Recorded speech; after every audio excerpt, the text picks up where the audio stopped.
wisdom with total attention. In the evening, the congregation was given leave to retire for the day. When the assembly had just dispersed, Vashishta gave leave to the Prince Rama and his brothers to retire for the day. When night fell, all except Rama retired to bed, but Rama could not sleep. Rama contemplated the illuminating words of sage Vashishta thus. What exactly are the means that the sage Vashishta has prescribed for the conquest of senses and the mind, which are surely the sources of sorrow? It is impossible to abandon enjoyment of pleasure, and it is not possible to end sorrow without abandoning such enjoyment. This indeed is a problem. But since the mind is a crucial factor in all this, surely if the mind once tastes the supreme peace, freed of all world illusions, it will not abandon that and run after sense pleasures. Continue करूं Swami ji?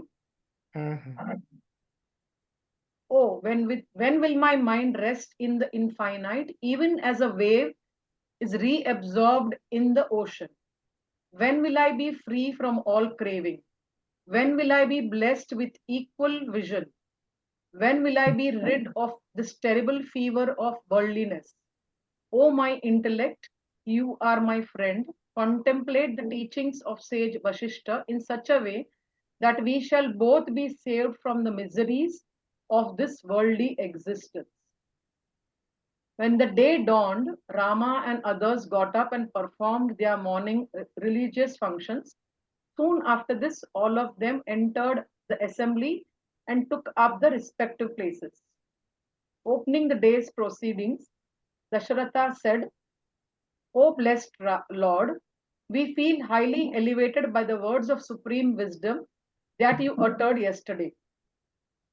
Our deluded belief in that reality of this world appearance is also provided with a powerful challenge. O Rama, only that day on which such sages are worshipped can be regarded as fruitful. The other days are of darkness. This is the best opportunity. Inquire and learn from the sage that which is worth learning. Rama said to Vashishta, O Lord, giving up sleep, I have spent the whole night meditating upon the enlightening words, endeavoring to see the truth that words points to. Thus, when I enshrine the truth is in my heart, who will not bear your teachings on his head, knowing that they confer the highest bliss on him? At the same time, they are extremely sweet to hear. They promote every type of auspiciousness and they bring us into the uncomparable experience. Hence, O Lord, I pray, resume your most excellent discourse. Page 18th May. Vashishta said, O Rama, kindly listen to this discourse on the dissolution of the universe and the attainment of supreme peace. This seemingly unending world appearance is sustained by impure rajasa and dull tamasa beings, even as the supreme structure is sustained by pillars. But it is the playful and the easily abandoned by those who are of pure nature, even as the slough is effortlessly abandoned by a snake.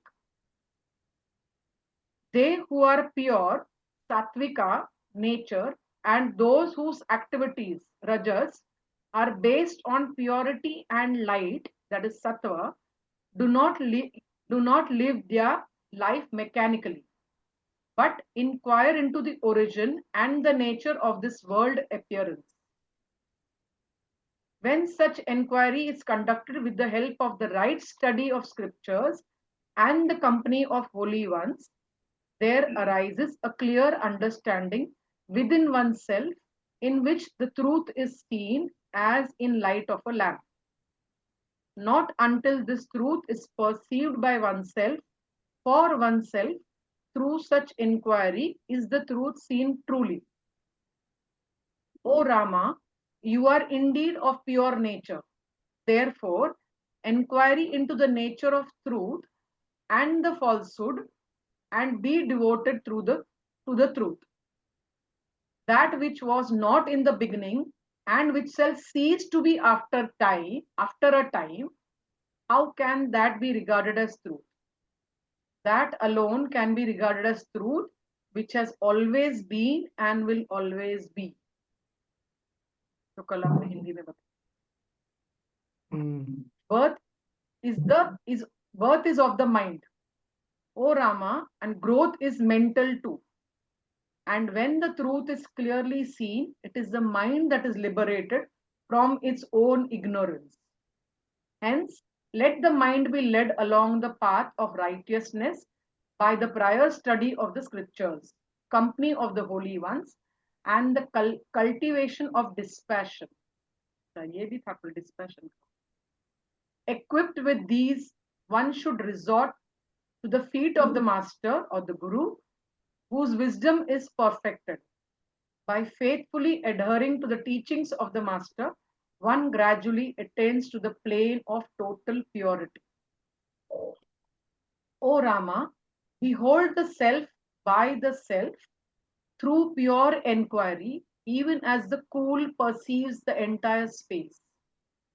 One who is tossed over the waters of this illusionary world appearance like a piece of straw, only as long as one does not get into the secure boat of self-inquiry.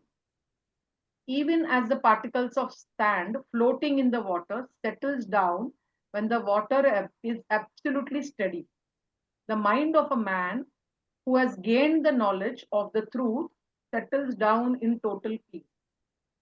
Once this knowledge of truth is gained, it is not lost. Even if a piece of gold has lain in the heap of ashes, the goldsmith finds no problem in seeing it. When the truth has not been known, there may be confusion, but once it is known, there can be no confusion. This is written in dark. Ignorance of the self is the cause of your sorrow. Knowledge of the self leads to delight and tranquility. हो गया.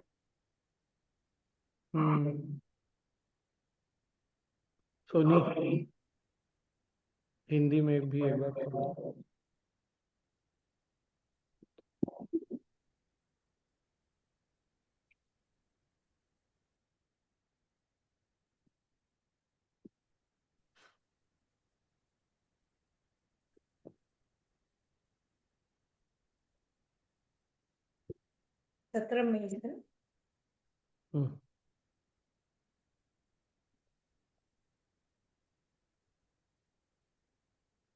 वाल्मीकि ने कहा, लोगों ने वशिष्ठ ऋषि के वचनों को ध्यान से सुना. उस दिन संध्या होते ही सभा विसर्जित कर दी गई. जैसे ही सभा विसर्जित हुई, वशिष्ठ ऋषि ने राम और उसके भाइयों को भी छुट्टी दी. जब रात हुई तो राम के अतिरिक्त सभी लोग सोने चले गए, परंतु राम को नींद नहीं आई. राम इस प्रकार वशिष्ठ ऋषि के प्रेरणादायी वचनों पर मनन करने लगे. दुख के स्रोत मन और इंद्रियों पर विजय प्राप्त करने के लिए कुछ उपयुक्त उपायों को आवश्यक बतलाया गया है. सुख भोग का त्याग करना असंभव है और यह भी संभव नहीं कि बिना सुखों के त्याग से दुख दूर ही हो. यह सचमुच समस्या है. तो भी इन सब में महत्वपूर्ण घटक मन ही है. निश्चय ही यदि वह एक बार परम शांति का स्वाद चख ले तो वह सांसारिक भ्रमों से मुक्त हो जाए. फिर वह उस परम शांति का कभी त्याग नहीं करेगा और न ही इंद्रिय सुखों के पीछे दौड़ेगा. जिस प्रकार लहर समुद्र में पुनः विलीन हो जाती है, उसी प्रकार मेरा मन कब असीम चेतना में स्थित होगा, कब मेरा लालसाओं से पिंड छूटेगा, कब मुझे समदृष्टि प्राप्त होगी? सांसारिकता के भयावह ज्वर से कैसे छुटकारा पाऊंगा? हे मेरी बुद्धि, तुम मेरी मित्र हो। महर्षि वशिष्ठ की शिक्षा पर इस तरह चिंतन मनन करो कि हम दोनों सांसारिक क्लेशों से बच सके। जब दिन निकला, राम तथा अन्य लोग उठे और उन्होंने दैनिक पूजा अर्चन किया। तब सब लोग सभा में गए और अपने अपने स्थानों पर आसीन हुए। सभा की कार्यवाही प्रारंभ करते हुए राजा दशरथ ने वशिष्ठ ऋषि को संबोधित करते हुए कहा, हे महर्षि, हम लोग आपके द्वारा कथित परम ज्ञान से अत्यंत आह्लादित हुए हैं। दृश्य संसार की वास्तविकता के संबंध में हमारा जो भ्रमपूर्ण विश्वास था, उसके विरुद्ध आपने सशक्त चुनौती दी है। हे राम, जिस दिन ऐसे महर्षियों का पूजन होता है वही दिन शुभ होता है, अन्य दिन तो अंधकारपूर्ण होते हैं। यह अति उत्तम अवसर है। महर्षि से जो सीखने योग्य है उसकी जिज्ञासा करो और सीखो। राम ने वशिष्ठ से पूछा, हे प्रभु, मैं रात भर बिना सोए आपके ज्ञानप्रद शब्दों पर मनन करता रहा और प्रयत्न करता रहा कि उन शब्दों के पीछे जो सत्य छिपा है उसे जानूं। इस प्रकार उस सत्य को मैंने अपने हृदय में संजोया है। यह जान लेने पर कि यही परम आनंद देने वाला है, तो कौन ऐसा होगा जो आपकी शिक्षाओं को धारण न करे। फिर यह सुनने में भी मधुर है, हर प्रकार से शुभ है और अतुल्य अनुभव प्रदान करने वाला है। अतः हे महर्षि, मेरी प्रार्थना है कि आप अपना उत्तम प्रवचन करें। वशिष्ठ ने कहा, हे राम, अब तुम्हें ब्रह्मांड के विलय तथा परम शांति की प्राप्ति के संबंध में बताता हूँ।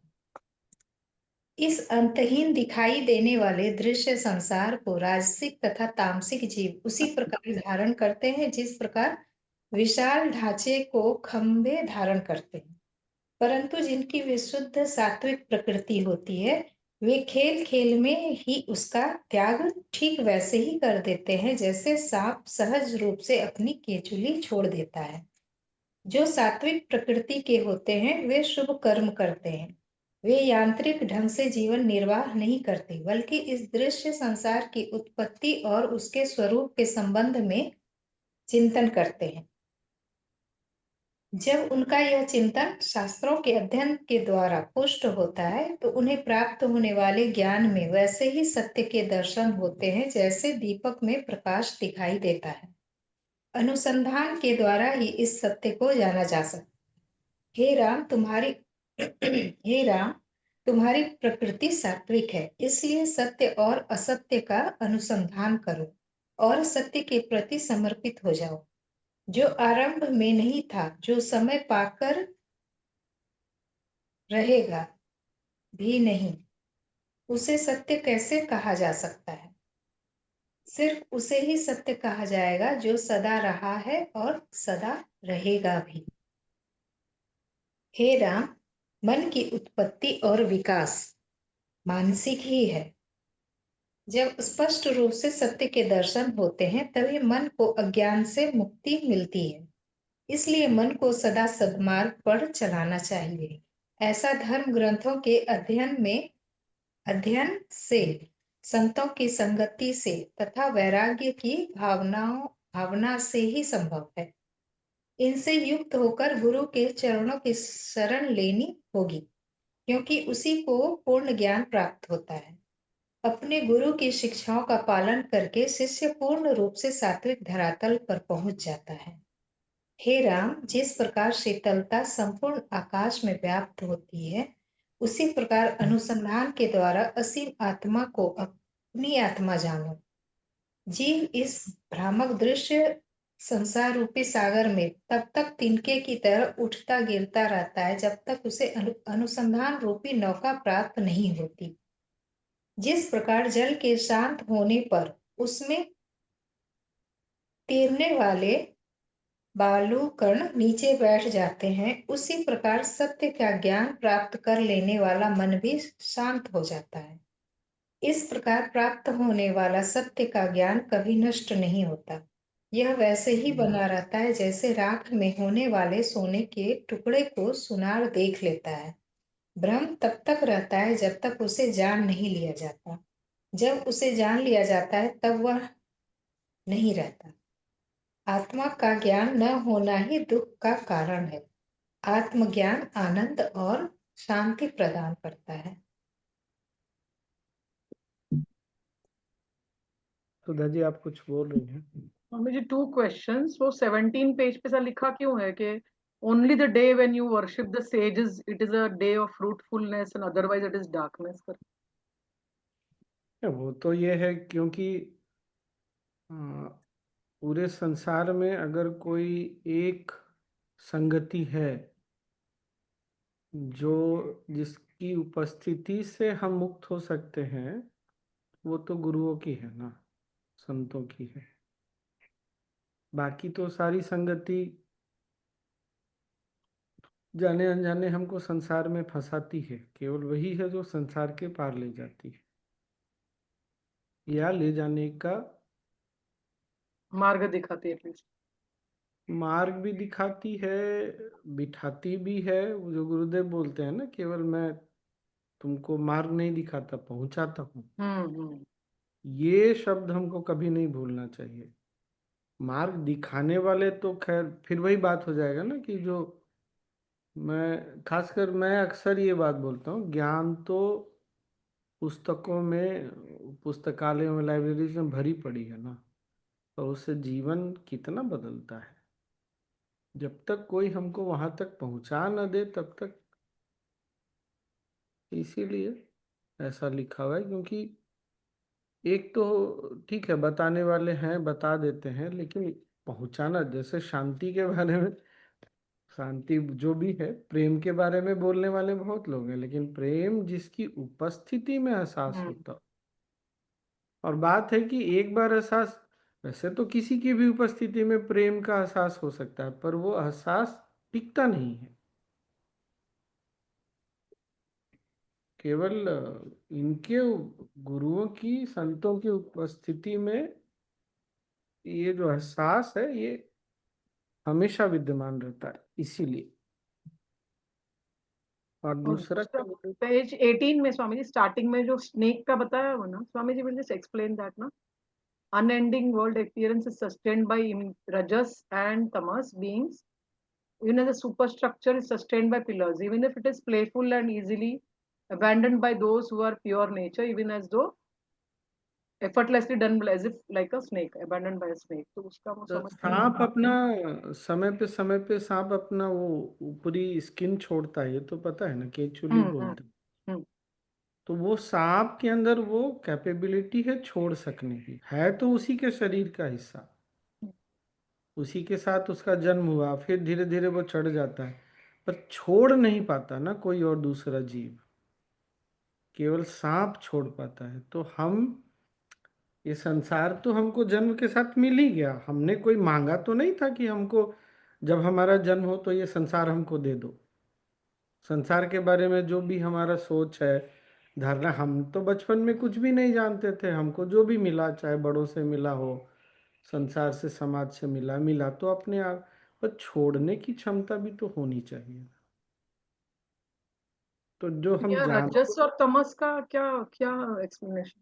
हाँ, तो दो चीज है, एक तो ये अनलर्निंग बहुत जरूरी है, और दूसरा अगर हम, हमारी क्रिया जो है हमको तमस की ओर ले जाती है तो नहीं छूटेगा फिर।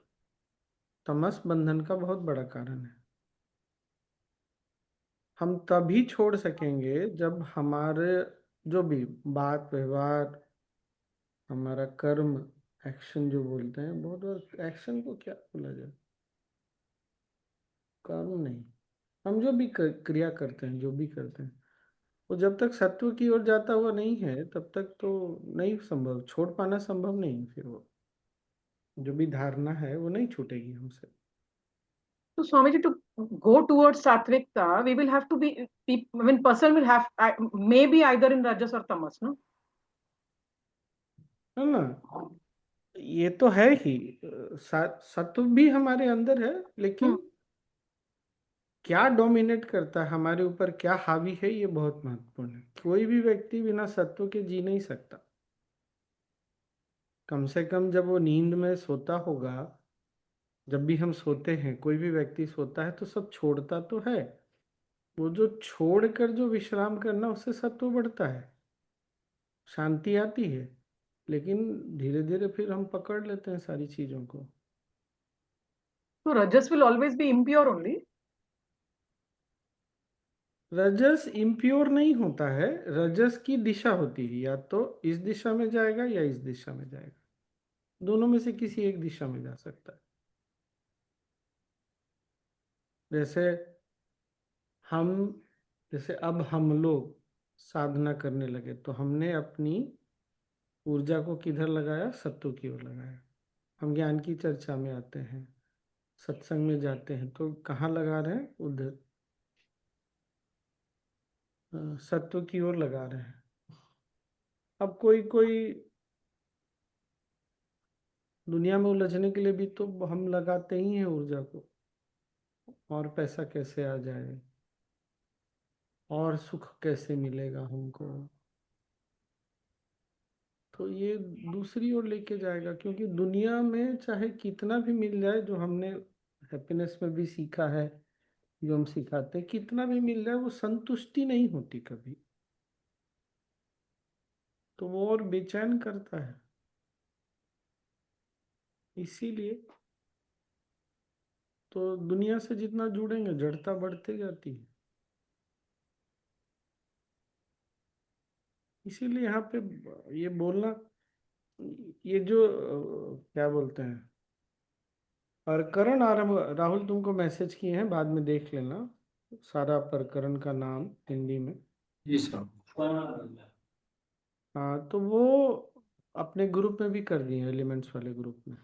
बहुत अच्छा लगा, छोटा सा परिचय है सारे प्रकरण का। वो हम जो हिंदी में ना बहुत स्पष्ट लिखा हुआ है कि हमारा मन ही जन्म देता है और इसको बना के रखता है।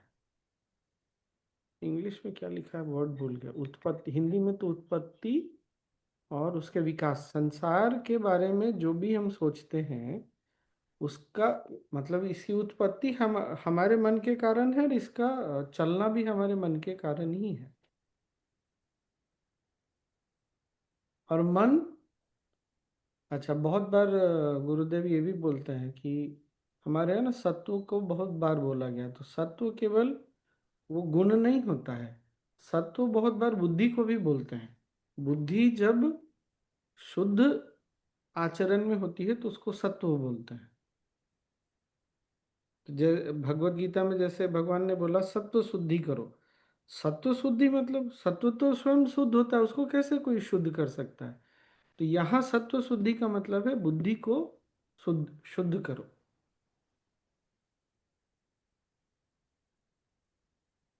तो बुद्धि में, इसीलिए जब बार बार साधना करते जाते हैं तो अनुभव बैठता चला जाता है, बैठता चला जाता है। ज्ञान में बार बार डुबाते हैं तो बुद्धि में अब जो है ज्ञान साधना की बातें घूमती हैं। पहले तो बिल्कुल नहीं घूमती थी, या तो आयु के साथ घूमती थी कि अरे क्या जीवन है, हमने इतना जीवन कमा लिया, कर लिया, कुछ तो नहीं मिला हमको।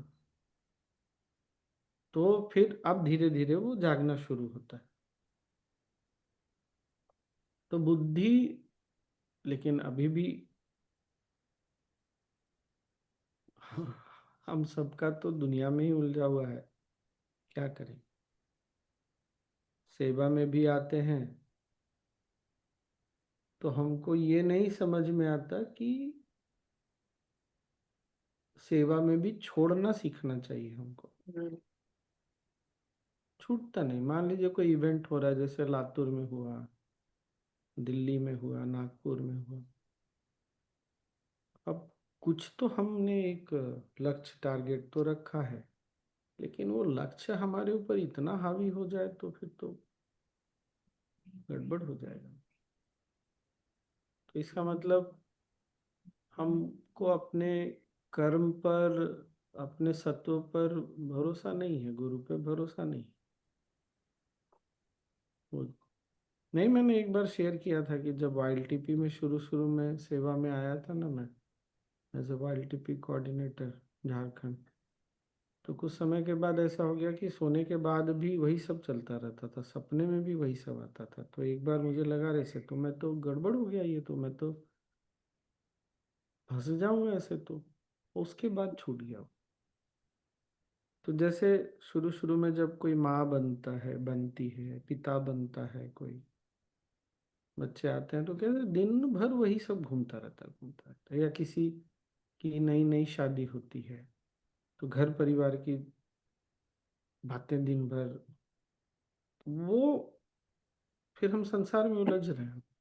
इसीलिए सत्य, तो ये रजस फिर दूसरी दिशा में चला गया।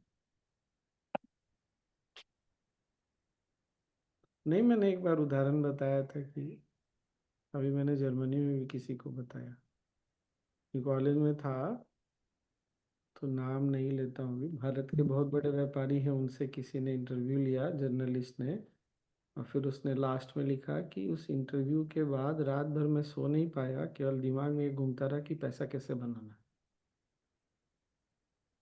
सोचिए, ऐसी स्थिति हो जाए मन की तो क्या होगा फिर? तो वो हमको मुक्ति तो नहीं दिलाने वाला ना, इसीलिए।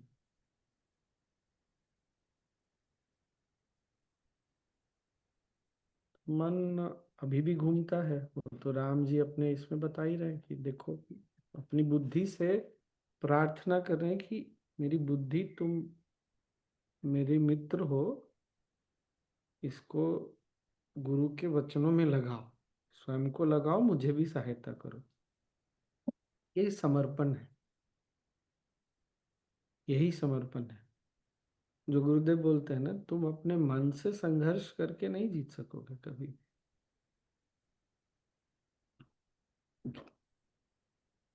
तो संघर्ष नहीं करना, सुनने में पढ़ने में अजीब लगता है, अपनी बुद्धि से अपने मन से कौन प्रार्थना करता है, लेकिन निकलने का तरीका यही है। जैसे कभी कभी हमारे साथ होता है ना, अचानक से लगता है क्या मेरा मन भी सोचता रहता है, उस समय एकदम से मुक्त हो गए। ये हमारा अनुभव है, यही समर्पण है। समर्पण का भाव यही है, और यही प्रार्थना, प्रार्थना से तो हो बढ़ जाती है संभावना। इसीलिए बहुत कम आयु में गुरु मिल जाए, पथ मिल जाए तो ज्यादा अच्छा है। दिमाग इतना सब जगह से फंस जाए, सब जगह फंस जाए, फिर उसके बाद आपको निकालने में बहुत जोर लगाना पड़ता है, समय लग सकता है। पर बचपन में मिल जाए तो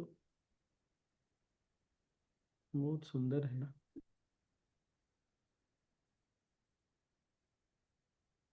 क्या सहायता करेगा? तो एक तो गुरु के वचनों में मन लगाना, दूसरा वैराग्य तो बोला ही है। और अब इस प्रकरण में बहुत सारे टेक्निक और मिलेंगे। प्राणायाम है, ध्यान है, एक तो पृथ्वी तत्व पर ध्यान है, मुझे याद है, एक सूर्य पर है, एक पंचकोश है, ये 3 ध्यान मुझे याद है। इतना क्लियर पता नहीं चलेगा, लेकिन समझ में आ जाता है। प्राणायाम भी है, काफी मेडिटेशन कराया उन्होंने। ये संग भी मैटर करता है ना स्वामी, हाँ, कि वो मैटर इट इज वन करता ऑफ द है। डोर्स टू लिबरेशन ना, कि वो हम्म। किस संग में कैसे हो पाथ पर करके। सत्संग इसीलिए रखना बहुत जरूरी है। अब जैसे बहुत बार गुरुदेव से लोग पूछते हैं ना कि जॉब कर रहे हैं और वहाँ बहुत निगेटिविटी है तो क्या करें? तो उस निगेटिविटी को मन में नहीं घुसने देना है ना। हम सत्संग केवल हमारे आसपास का वातावरण से सत्संग होता है ऐसा नहीं है, हमारे मन में हम क्या बिठाते हैं वो सत्संग कराता है।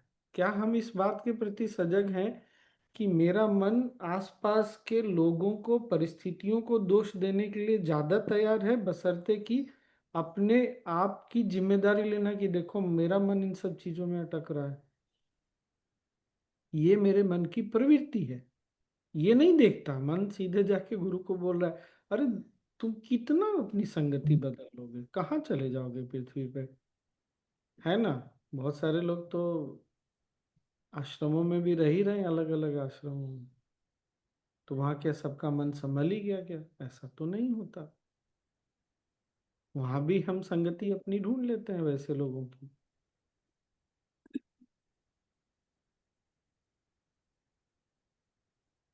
तो मन, सत्संग, मन की प्रवृत्तियों को समझना बहुत आवश्यक है। ये यही इंक्वायरी है जो राम जी, वशिष्ठ मुनि बोल रहे हैं, राम जी जो कर रहे हैं।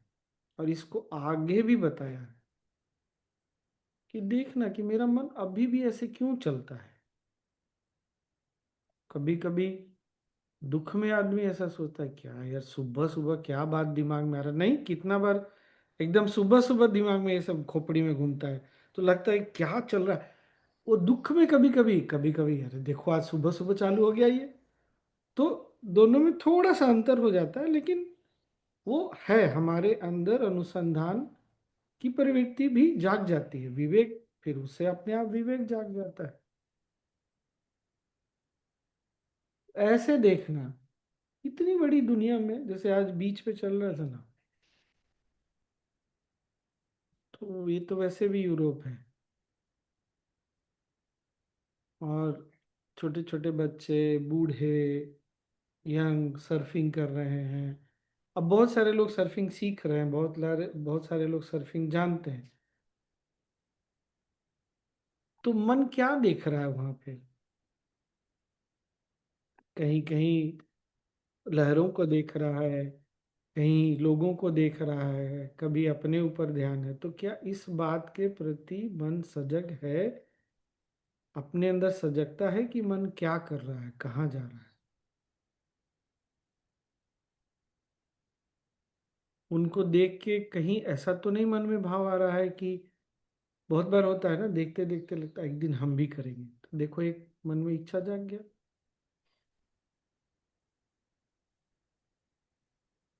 तो क्या मन इस बात के प्रति सजग है कि मन के अंदर अब वो इच्छा जाग गई, और गलती से अगर आप सजग नहीं हैं और साथ में आप ध्यान भी नहीं करते, तो आज नहीं तो कल इस इच्छा की पूर्ति बहुत आवश्यक है। नहीं तो क्या होगा, आज नहीं होगा तो अगले जन्म में आना पड़ेगा जन्म लेके। क्यों? इच्छा तो अंदर जागी थी।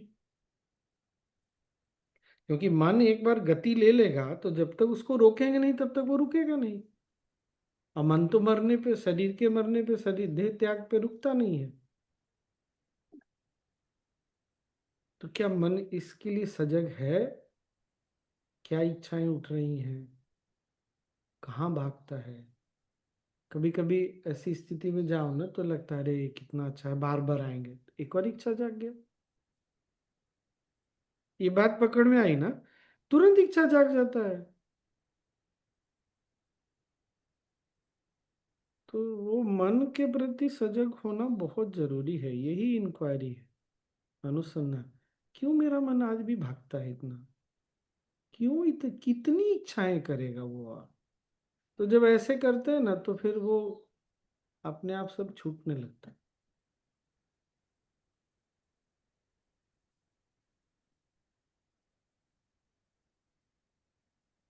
इसीलिए गुरुदेव बोलते हैं स्पॉन्टेनियस रहो।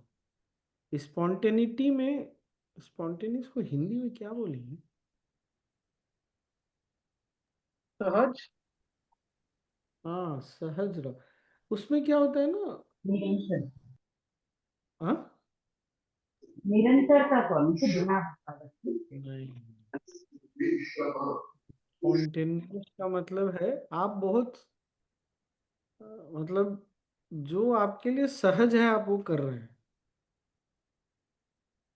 हज जाने का कोई प्लान नहीं था, वो जिनके यहाँ रुका उन्होंने बोला स्वामी चलेंगे बीच में, चलो फिर चलेंगे। अब कल के लिए कल कहीं और जाना है तो उनका प्लान बनने लगा ऐसा कि कल हम लोग जाने के पहले आ सकते हैं। मैं कहा देखेंगे ना, कोई बात नहीं, देख लेंगे, आएंगे ना, आना हो पाएगा नहीं हो पाएगा कोई बात नहीं। तो सहज रहने से भी बहुत सहायता मिलती है। तो प्रसंग जो अनुभव, क्या बोले काका? प्रसंगानुधान। हाँ, वो फिर अकॉर्डिंग टू सिचुएशन, ये भी बोल हाँ सकते हैं। according to see, हाँ तो फिर क्या है ना, वो जो स्वभावगत आता है उसमें कोई दोष नहीं है। जैसे छोटा बच्चा है, उसको भूख लगेगी तो रो देगा वो। बहुत छोटा है, जिसको बोलने भी नहीं आता, गोदी का बच्चा है, गोद में है तो बोल भी नहीं पाता, तो रो दिया, तो माँ समझ जाती है इसको भूख लग गई है, या इसको नींद नहीं आ रही इसलिए रो रहा है, इसको सोना है। तो वो स्वभावगत है, उससे दोष नहीं लगता, या उससे कर्म नहीं बनता। ये बहुत समझना आवश्यक है।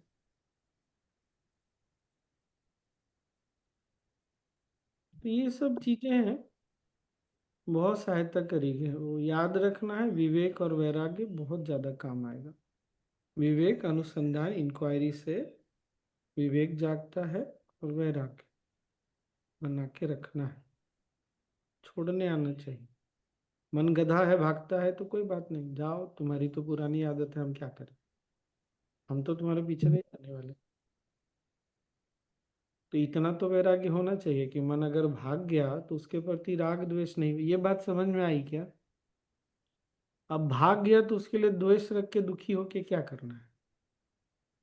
कोई इच्छा जाग गई तो जाग गई, कोई बात नहीं, जागने दो, यहाँ विवेक से काम ले लेंगे।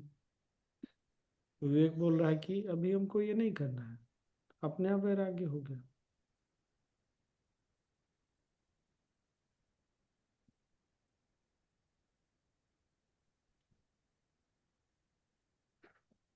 ये योग वशिष्ठ बहुत चमत्कार चमत्कारिक की चीज है।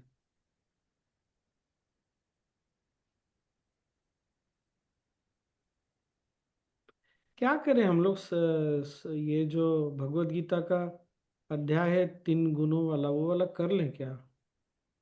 बहुत विस्तार से हाँ सारा स्वामी जी समझ कर में। लेते हैं, ये थोड़ा सा क्लैरिटी आएगा।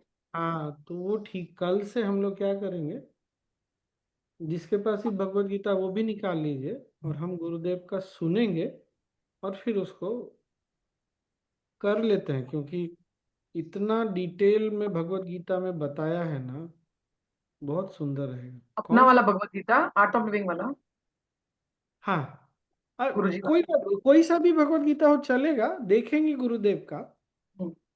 क्योंकि उतनी स्पष्टता तो गुरुदेव की। कौन सा अध्याय है विद्या जी, आपको याद है क्या? अरे आपने अपने आप को म्यूट कर लिया। 16वां अध्याय है, 16वां अध्याय, ठीक गुण है। त्रय विभाग। हाँ, गुणत्रय विभाग योग, तो कल से ना वो तीनों गुणों को अच्छे से समझ लेते हैं। उसका एक वीडियो ही अलग है स्वामी। हाँ, वीडियो देख लेंगे, हम्म। और बुक रखिएगा सब लोग साथ में, जो भी कोई सा भी भगवत गीता, ताकि वो देखना सुनना दोनों का सिंक्रोनाइजेशन हो जाता है ना, तो स्मृति में उसका प्रभाव बहुत अच्छा पड़ता है। ठीक ना? गुण त्रय विभाग योग 17वां अध्याय। अच्छा, 17वां अध्याय। उसके बाद आएगा मोक्ष संन्यास योग। हाँ, उसी ये के बाद। ट्रांसलेशन कितना अच्छा वर्बैटिम है स्वामी जी, पूरा इंग्लिश और हिंदी का, नो डिफरेंस। हाँ, गुरुदेव बोलते हैं ना, हमारा एक एक स्टेप चढ़ने वो होता है। वो इसीलिए, ये जो क्या नाम है, बद्रीनाथ कपूर ना, जो हिंदी वाले लिखे हैं, क्या नाम है उसका सोनी, जिन्होंने डॉक्टर हिंदी वाला बद्रीनाथ कपूर है। बद्रीनाथ कपूर। बद्रीनाथ कपूर, गुरुदेव ये ने स्वामी हिंदी। वेंकटेशानंद जी का है। हाँ उनका तो ये हिंदी में उसमें किया है उसी का वेंकटेशन। हिंदी वाला जो है ना अनुवाद, गुरुदेव ने, ये जो विद्वान है अपने बद्रीनाथ कपूर जी, वाराणसी के हैं, इनको ये पुस्तक दे के बोला इसका अनुवाद करिए। हम्म। इसीलिए दोनों एकदम मिलता जुलता है। और गुरुदेव ने बहुत पहले ही बोला था ये स्वामी वेंकटेशानंद जी का पढ़ने के लिए। लिखा तो बहुत लोगों ने, लेकिन बहुत ज्यादा अच्छा है ये पढ़ने में।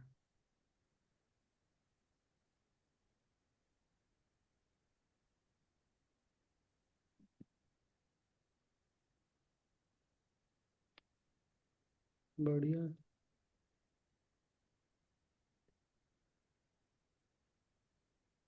अभी जिनके यहाँ है, इनका लिस्बन में एक छोटा सा फ्लैट वगैरह कुछ होगा। उस ये घर बड़ा है काफी, ओपन स्पेस है, ऊपर में पूल है, सब बहुत सारी चीजें। तो दोनों ने, खासकर जो पत्नी है, उन्होंने गुरुदेव से बहुत प्रार्थना किया, बहुत बहुत बहुत, बार बार वो बताती है। तो जितनी कीमत में वो घर बिकना चाहिए उससे ज्यादा कीमत में बिका, और ये मिल भी गया। अब है, आपने प्रार्थना किया है तो फल, तो इच्छा जागी, प्रार्थना किया, फल मिल गया। लेकिन बोलती हैं तो अच्छा लगता है, इच्छा जागी है तो कर लेना चाहिए। पर अगर यही प्रार्थना अगर ज्ञान के लिए किया होता तो इसी तीव्रता, उत्कंठा के साथ, विथ सेम इंटेंसिटी,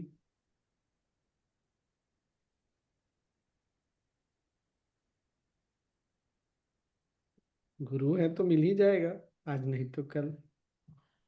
लेकिन क्या मांग रहे हैं वो भी तो देखना चाहिए ना।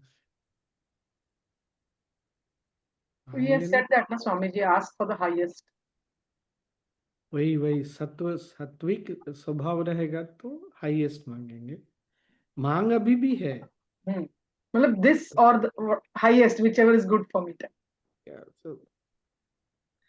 वो तो खैर ये तो ऐसे बहुत बार बोल याद भी देते आता है स्वामी जी ऐसे, when हमारी छोटी इच्छा भी आ जाती है तो at least I remember that. But फिर भी मन स्वामी जी कभी कभी वो दुख में जब अटकता है तो it comes out after some time, but we still stuck and then that time desires do come for Gurudev, you know, कि ये ऐसे क्यों हुआ। That that is okay, that is okay. पर सात्विक स्वभाव का रहेगा तो जल्दी निकल जाएगा। अब ऐसा तो नहीं होगा ना, इच्छा कभी जागे ही ना, और कुछ नहीं तो कभी कुछ खाने की इच्छा हो जाती है, कुछ भी हो सकता। और कुछ नहीं तो गुरुदेव को देख के लगता है नहीं, काश गुरुदेव के साथ हमको भी, कुछ तो इच्छा उठेगी ही उठेगी।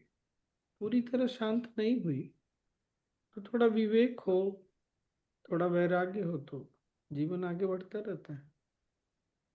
अभी स्वामी जी सोच कर हंसी आती है, last week when I was unwell message you and all, तो दैट टाइम रुद्र पूजा में ध्यान करते वक्त बहुत रोई, बहुत रोना है, बहुत रोई। And then it was like a internal fight with Gurudev कि बीमार हूँ, नोबडी इज टेक केयर वगैरह। हाँ, तो जैसे ही वो रुद्र पूजा खत्म हुआ और मैंने आंख खोला, वो ओम नमः शिवाय का सॉन्ग चालू था। और जैसे मैंने गुरुदेव को देखा एंड मेरा मन ऑलमोस्ट शांत हो चुका था, बिकॉज मैंने संयम भी किया था और मेडिटेट हो गया था। तो that person stop singing, this is for after very long I heard this song also. That person stop singing and he sang the song चिंते याके मारती थी चिन्मय इतना हाँ। ने।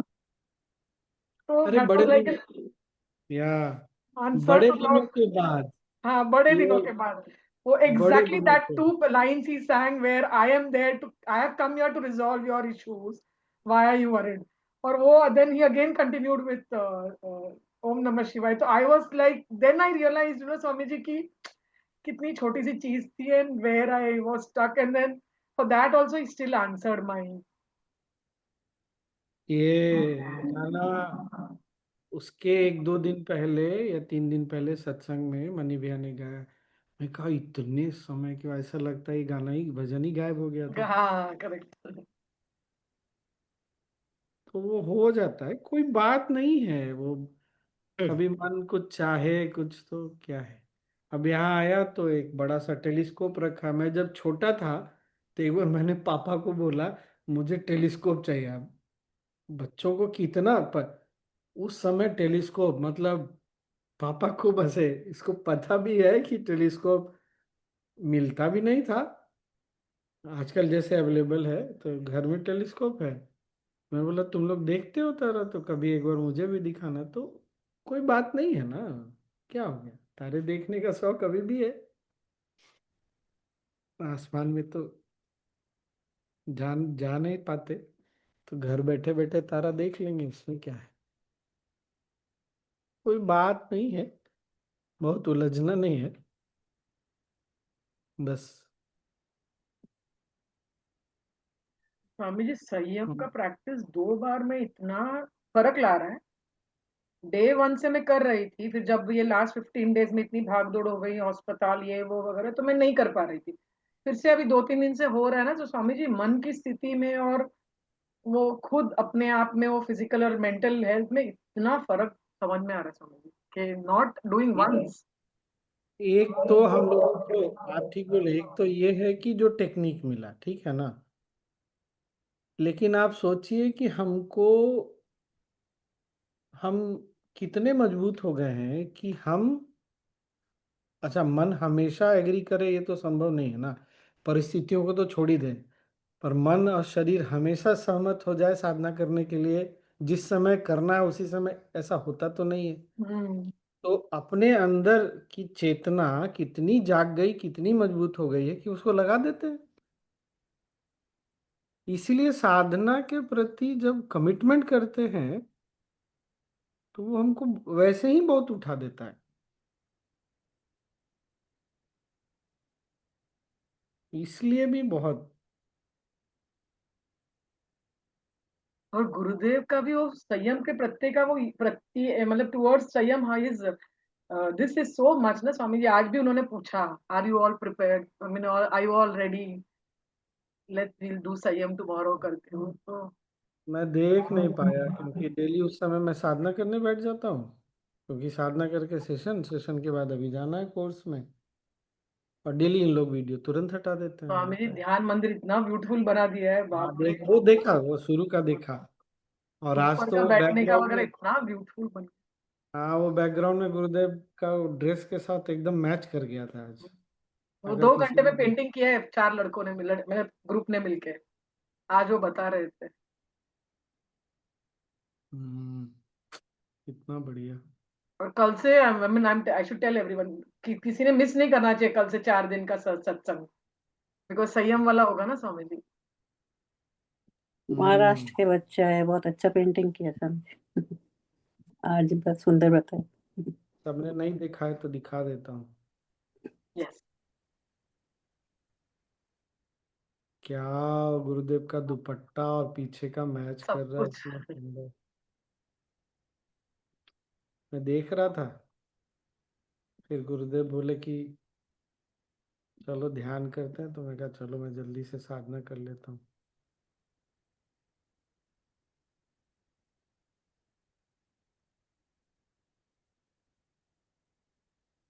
चलिए आज के लिए इतना। करते हैं काम में। अटेंटिव रहने, वो स्वभाव में धीरे धीरे आ जाता है, सजगता ना आ जाता है जब आप ध्यान और ज्ञान में, सत्संग में, सेवा में रेगुलर होते हैं ना, तो वो स्वभाव बन जाता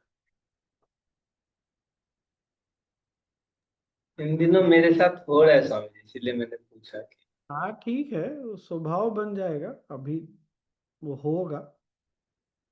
जब आते हैं तो शुरू शुरू में ऐसा बोझ लगता है, फिर वो स्वभाव बन जाता है। सजगता हमारा, हमारी चेतना का एक गुण है, सजगता। तो बाहर से नहीं आता है, लेकिन फिर वही गुण है ना, तो गुण दब भी सकता है, कम भी हो सकता है, बढ़ भी सकता है।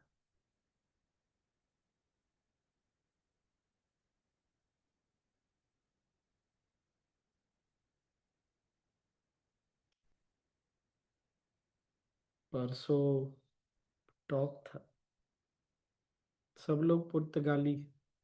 तो पोर्चुगल ऐसा देश है जो अभी भी गर्म है, बाकी पूरा यूरोप ठंडा होने लग गया। अभी जर्मनी वगैरह में बहुत ठंडक थी, तो मैंने सबसे पूछा तो सबके पास तनाव का कारण है, अलग अलग कारण, जो भी कारण कारण तो है। मैं बोला देखो, जो लोग पोर्चुगल, स्पेन भी गर्म रहता है, और भी कोई एक देश होगा मुझे पता नहीं, स्पेन पोर्चुगल का पता है।